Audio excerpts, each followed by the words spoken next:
Hey, it's Gloria Mayfield Banks, and I am so excited that you're with me right now at Straighten Your Crown. This is definitely a place where you will be leaning in, learning a lot, gathering information, shifting yourself, seeing a different perspective on what happens when you get role models who are in front of you, who have created a path for themselves while they are still creating paths for themselves as well as others.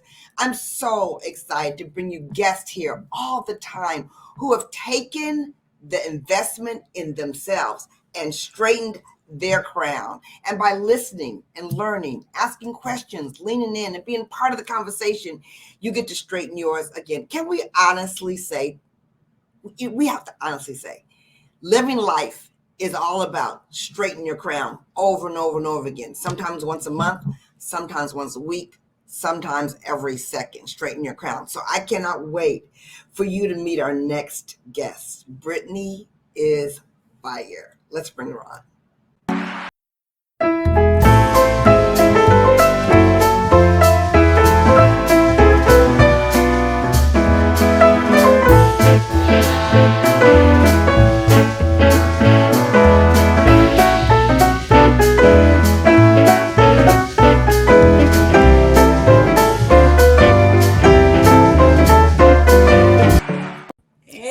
Oh, Brittney, I am excited. I got to tell them a little bit about you before they even hear your voice. Seriously, because you guys, there's one thing to have an amazing professional who has excelled. There's another thing to have someone who has passion in their career and around their career. Then it's another one to have someone who's truly in the community and has a heart for people beyond themselves, for their mentorship as well as their philanthropy. I'm so excited. Brittney Johnson is an Emmy. I gotta say it again. Emmy. Let me say it one more time. Emmy award-winning journalist who serves as co-anchor of NBC 5 News at 10 p.m. Monday through Friday before moving to Dallas.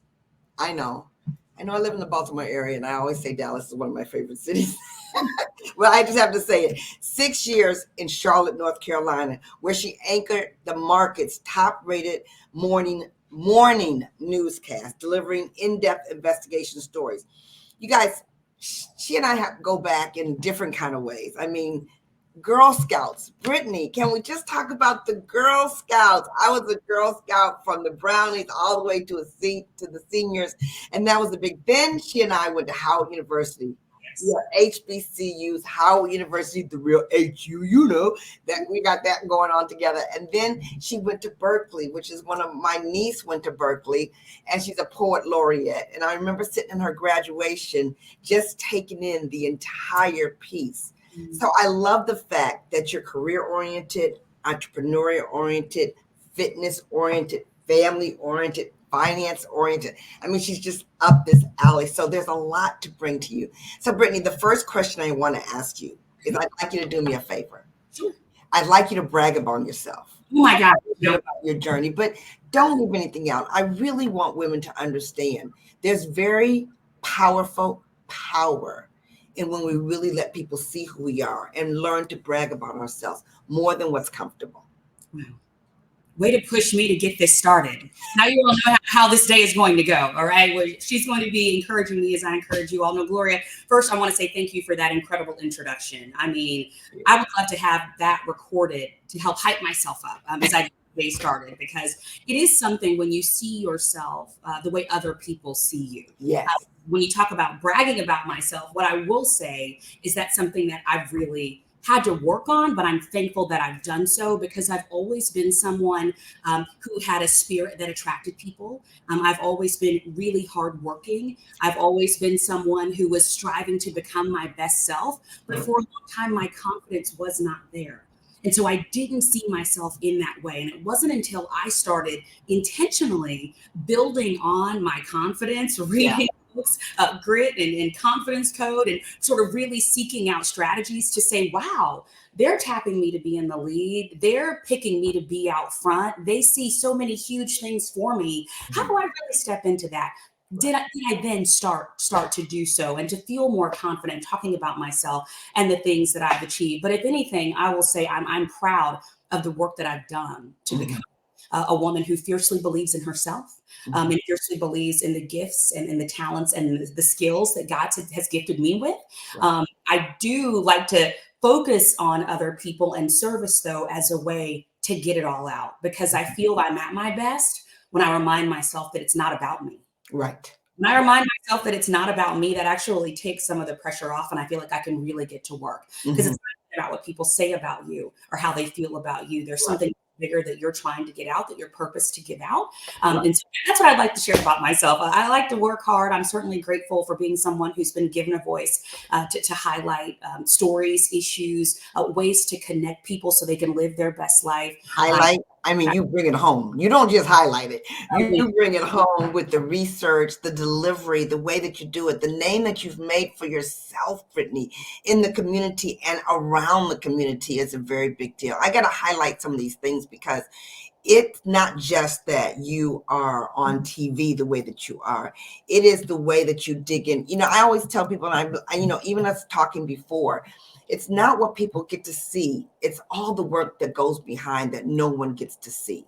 And that's what I love about what you're saying in your story. It's not just what you do in front of the TV or in the community. It's how you got to that place where you would make that move. Can you take us, Brittney, to that place? Because women who are watching this and straightening their crowns in their 20s, their 30s, their 40s, their 50s, the 60s. I love the women who say, I'm not finished yet. There's more to me. When did you know you wanted to navigate to the level of excellence in journalism that you've achieved so far? Sure. You know, I'll take it back to my time in Charlotte, North Carolina, the 6 years there. So first off, such a God thing because I was raised there. And a little bit about my news journey. I worked in Little Rock, Arkansas, which is where my family is from. Grandma still lives there. And then we moved to Charlotte, North Carolina. I was raised there. And then my career took me from Little Rock to Charlotte and then back to Dallas, where I was born. So I've always had these little green lights along the way that let me know I was sort of going in the right direction. But when I got to Charlotte, I took a job at a station that's a competitive station, a really hardworking station. They do an incredible job with in-depth investigative reporting. It was intimidating. And I had people saying to me, are you sure you want to go there? Yeah. Are you sure you want to go there? That's a really hard shop. And I thought to myself, why not? Yeah. I remember at the time I was leaving Little Rock, and I'll tell you this, financially, it was not my best move initially because it was going to be a lateral move financially. Okay. And my news director at the time said, you want to go to a bigger market and make the same. I was coming down in position. I was coming off the anchor desk, which was something I was told I should not do. I was lateral move financially, but I was going to be moving up in markets. I was going to be going to an incredible station with a wonderful legacy in the community in my hometown. You know, I used to do the announcements as a sixth grader at Piedmont Middle, and now I was going to be going and doing the news on television, where all the teachers and mentors and Girl Scout leaders, and church leaders, and all people could pour into me, celebrate the work they'd done throughout my life. Right. I really worked on that. Go ahead. Okay, you said something that was really big, which I think a lot of people have to understand. When a person reaches the scale where she's super bad all day long, which is what you are clearly are about, is the ability to not take other people's advice when you really feel in your soul it's something you need to do. Can you talk a little bit about adjusting yourself so that you can go, because you know your career is full of great role models who have walked before you, but at the same time, you're creating a path for yourself, and making some decisions that don't necessarily match other people's advice is not always easy. Sure. I mean, I think part of it is recognizing that everyone has their own goal and everyone has their own agenda. You know, you have a manager, for example, who's saying, don't go. Well, they want you to stay because you do a great job. Right. It's his interest to have you stay. Right. Not that he doesn't think that you would do great things, but obviously it's a little bit better for him. But I had to separate myself and say, what makes best sense for me? Right. Am I going to be able to grow? And so I like to focus on my values, and reaching my potential is one of them. Whenever I feel like I've got a little bit something left in the tank, I want to make sure that I'm finding a way to really get that out and maximize the experience. And I truly felt that while I enjoyed my time in Little Rock, had learned a lot there, that I could dig deeper and go bigger. And it was a risk, But by that time, I had learned to embrace challenges. And so Okay. for me, that was a game changer, saying, you know what, I get it, but I'm going to think about the long game. Yeah. And I will tell you that by sort of shifting and saying, like, thank you for your advice. Thank you for investing in me. Right. Thank you for encouraging me to seek all perspectives and sides of this. But I'm going to go with my gut here, and I'm going to go home, and I'm going to do these stories in front of people that have invested in me. Right. That very shortly after, I was promoted to the anchor desk. Really? Got to Charlotte. Okay. So, okay, tell me about this. Tell me about you walking into the room. You're Sure. walking into the room, a little, knowing that it was going to be a big shift from Sure. Little Rock market to the Charlotte market. Sure. You knew you had been at the anchor desk. You Sure. knew you were headed back to the anchor desk. What were you thinking you had to display when you walked in there the first couple of days so that they could grab you and understand? Because we got to get back to the statement that said you became someone who attracted things to you. I love that. I love that. I will say that I did a couple of things. I surveyed people who were already there about what success looked like in that shop. Okay. Know what the expectations were, and I wanted to know people who did well, people who were looked at as role models in that station. What did they do that helped them to stand out? Yeah. And then I also really focused on just the job. I do feel like you should have a whole life that shouldn't be about work, but I do admit that when I first moved there, I moved with my parents because I could save money. But all I had to do was unpack my bag, and I was ready to go. Right. I wasn't worried about life's logistics or anything like that. And that was a privilege to be able to do that, to be able to move home. But I wanted to take advantage of that. Yeah. So all I did was hunker down and focus on the job, focus on being in the community, getting my name out there, building relationships with people. It was a shop where you had to enterprise and really bring unique stories to the table. And that meant getting in front of as many people as possible. It also meant being willing to show up and say, I'm new here.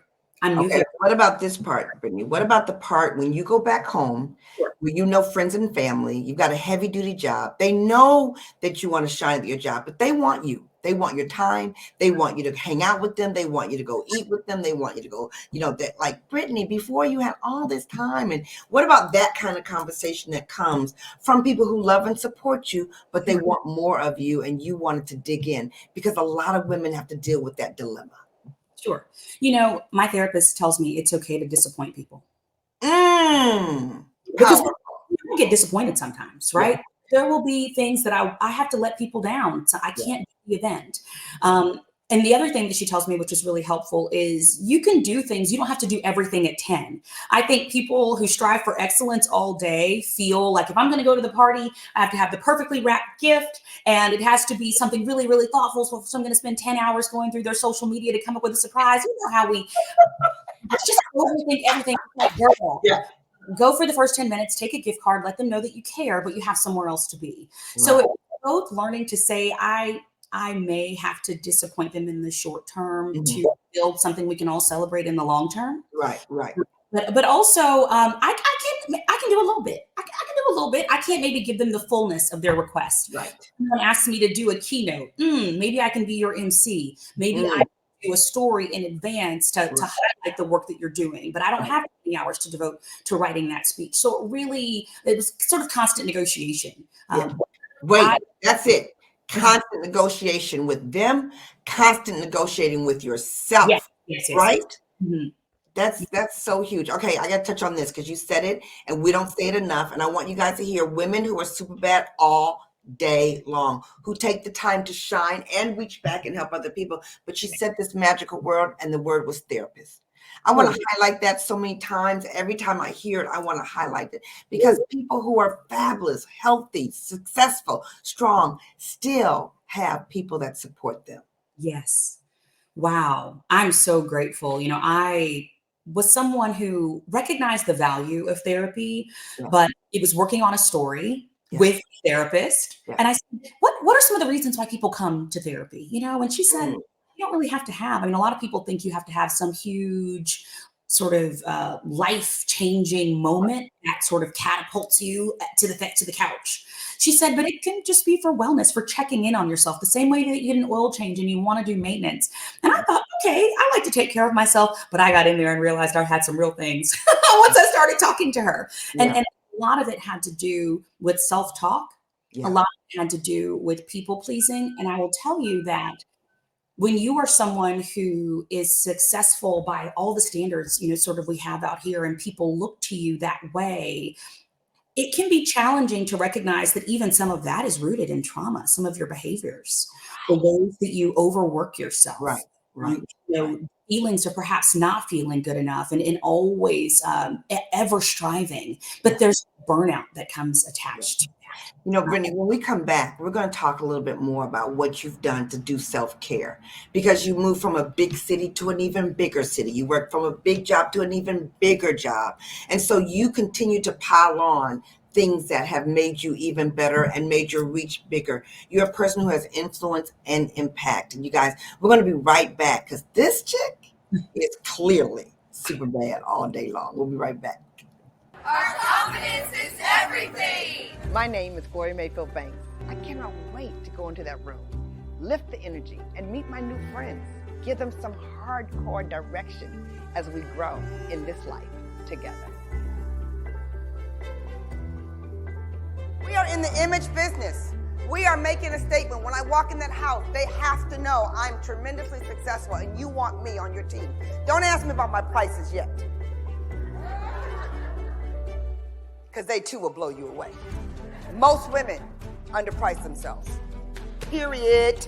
But it's how you walk in there first that will make pricing not the number one priority. I want to thank you for listening. I want to thank you for participating. I want to thank you for leaning in, grabbing my energy, giving your energy, and let's take it up together.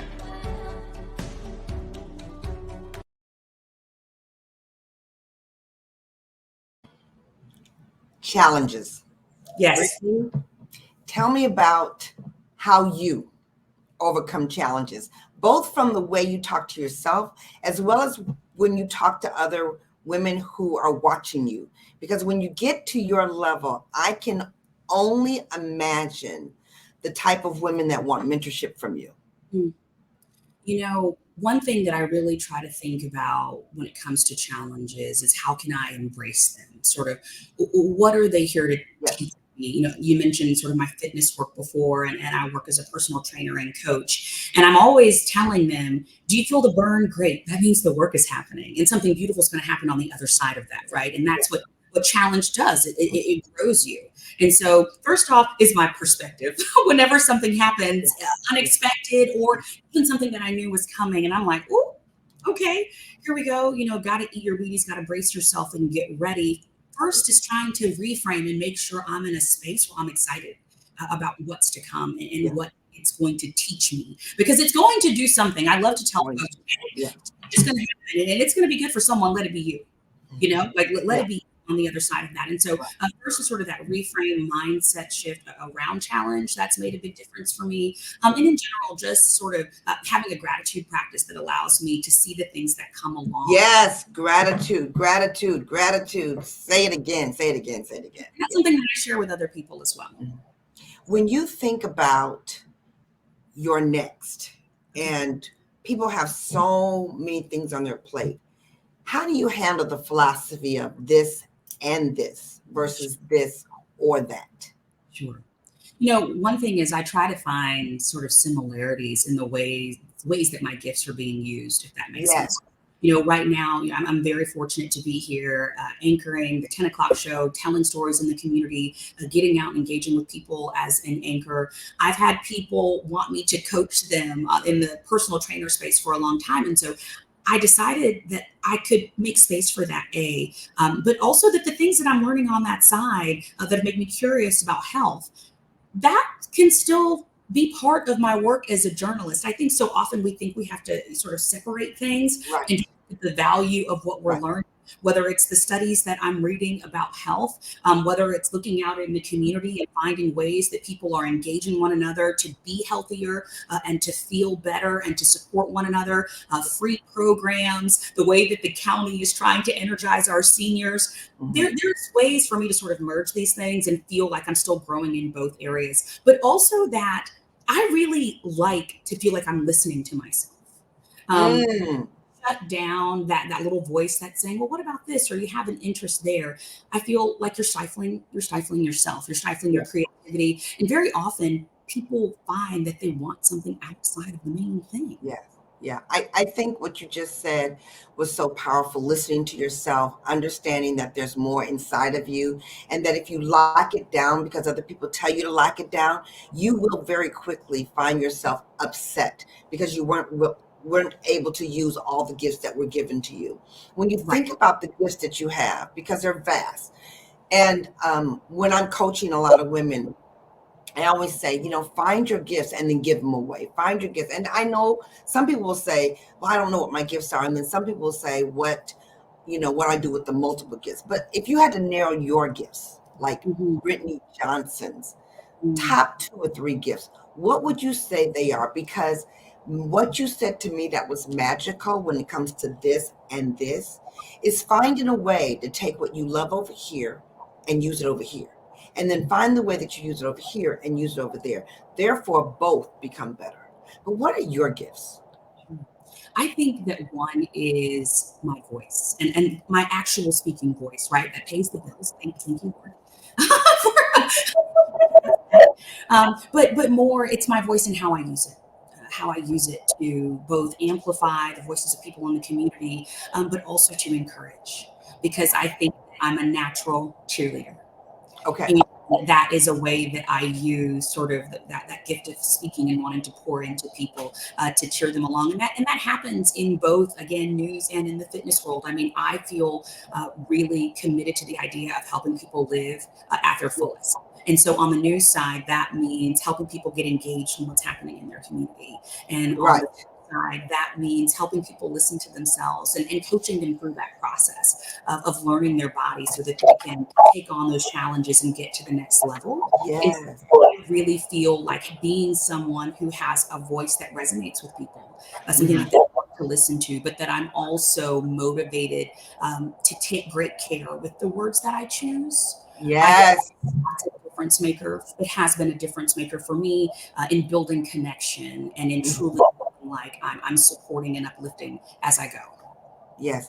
I think that we don't say this enough is the monitoring that the words that we say, the thoughts that we have, understanding that we are very able to consciously change those quickly, grabbing people's words quickly. I tend to listen to what people say and stop them in their tracks when they say things like try, or they say things like, I don't think I'm capable of, they're just making these big assumptions that are not necessarily the truth. And that really resonates in such an area that's hard. How do you handle your self-care when you're such a busy person with high demands and high requirements of excellence? What is your self-care? Sure. I love to move. For me, I love to get out, to take a walk, to work out, to go to yoga. Very, very short story here. I took care of my grandmother when she had cancer. God aligned it so that I could be in Little Rock with a night-side schedule that meant I could take her to chemo in the morning. And that went on for 2 years. Wow. And I will never forget the very beginning. It's so overwhelming. And you think to yourself, how am I going to do this? Be a caretaker and have a full-time job, a job where I have to pitch stories every day. And I'm on my computer hours before work. Oh, anyways, trying to get people to talk to me. Right. And I picked up running. All I had to do was put on my sneakers. They hooked up. I'd get her apple juice and her graham crackers. And then I was okay, I'll be right back. And I would go down and get in a few miles and come right back up. And even those moments felt grateful that God would give me that time and that energy to take time for myself. So squeezing out time for myself is a priority, because I remember what a gift it was during one of those challenging times in my life. And so now it's sort of like, girl, you can, you will. This is a gift, a space to get out and focus on you. Yes. Everyone, I don't want to say, a lot of people struggle with that because they feel like they're selfish amid all the things they have going on. Right, right. And I want to encourage people to say, that it empowers you for the rest of your day. I feel like if you start off moving and breaking a sweat, I love that part. When the sweat breaks, that's my favorite part. When But you know what? One of the things that I want you to hit on, because I just saw this the other day, that obesity has passed the global issue and beyond hunger. Beyond hunger. So because you have a heart for the stories and a heart for fitness, how can we empower these women who are on their way to being super bad all day long? We're caught up in the grind. We're caught up in the work. And sometimes we forget how important fitness is. How do you talk to someone like that who's building her entire package for herself to be her best self? Sure. I mean, I encourage people to think about themselves today and tomorrow. What does, future Gloria want for herself, and how does she see herself?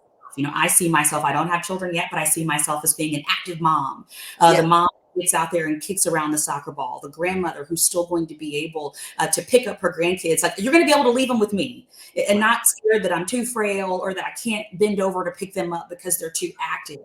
Granny's going to have them out there at the 5K. So it's a part of it for me is about envisioning what you see for yourself in the future, and literally, what does that person look like? What does her day look like? And what will it take her to get there? And the same way we invest our finances to have a strong retirement, we have to invest in what the meal that we're eating today is a little baby deposit on the health and the body that we want in the future. Now that's, standing at other types of calamity. There are some things people cannot control, but if you can, a lot of us do have the ability to be intentional about how we fuel our bodies and how we move our bodies today, knowing that it's going to make a big difference tomorrow. And like, which direction are you trying to go in? And hopefully to set yourself up for success. So that's what I kind of remind people of, little itty bitty deposit. Those are really important. Those are really very important, because I find that overwhelming, frustration, lack of clarity gets all bogged down when you don't take care of the temple that God has given you and you're struggling with it. Let's go back into the news. Let's go back into the hustle and bustle that's behind the scenes. When you are in the room and you want to make sure that you're heard in the room, that you're seen in the room, and you have other women that are coming to be mentored by you, how do you best tell them to set themselves up for success? Because they're looking for you to say maybe your top 1 or 2 pieces of advice. Sure. I tell people to focus on relationships. Yes. People in the community. Being genuinely curious about people will go a long way. And that goes for both the people in the community that you're getting to know, who are going to be the ones that end up tipping you off. Again, it's investments over the long term. You sit down to have that coffee meeting. They may not call you an exclusive the next week, but they'll remember that you sat down when all you had was time and there was nothing for them to give you in return. And then also relationships with people in the building. Your coworkers. I believe in lateral networking with your peers, big time, because you have a lot. First off, you can connect, you can relate to one another, but you never know who's going to end up where. I have colleagues who you all start off coming out of college together, and then someone gets a job at ABC. Well, then someone else gets a job at NBC. Well, maybe two career moves later, y'all are getting ready to swap, and she needs to know what it was like to work with that news director back when he was a producer. Right. But they're still friends because they used to go out to lunch when they were both broke in Monroe, Louisiana. Right. And so, so I really say, take care, be good stewards over the relationships that you have and the people who are around you, and seek feedback often.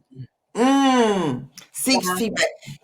Feedback often. Brittney, when you talked about relationships and how important those relationships are, and then you feed that into feedback, you get the best feedback from people you've built relationships with. You get the best advice from those who you've poured into, who you've made feel better, who you intentionally are lifting up, because those times when you lifted them up, you never know. Sometimes those are the times they need it the most. And you guys, when you're walking into the room and you're intentionally taking it on as someone who's coming there confidently, to be able to carry the title super bad all day long, because you know that your responsibility is not just straightening your crown, but straightening the crowns around you. It's based on those relationships. So Brittney, thank you so much. This has been a very Very juicy conversation. Thank you for your time. Thank you for your energy. And mostly, thank you for your insight. Because a person like yourself who's done what she's done, you guys, with so much more ahead of her. I love you for your spirit. I love you for your contribution to the community. And thank you so much for being here with us on Straighten Your Crown. I really appreciate it. The honor has been all mine, Gloria. Thank you for all that you do and for seeing something in me that you would invite me to share. Thank you so much. So much. So good.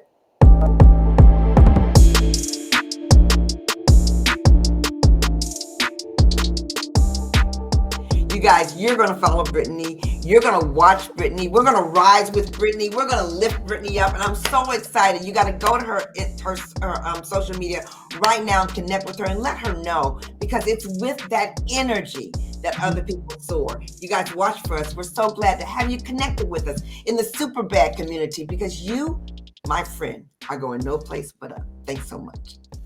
Thank you.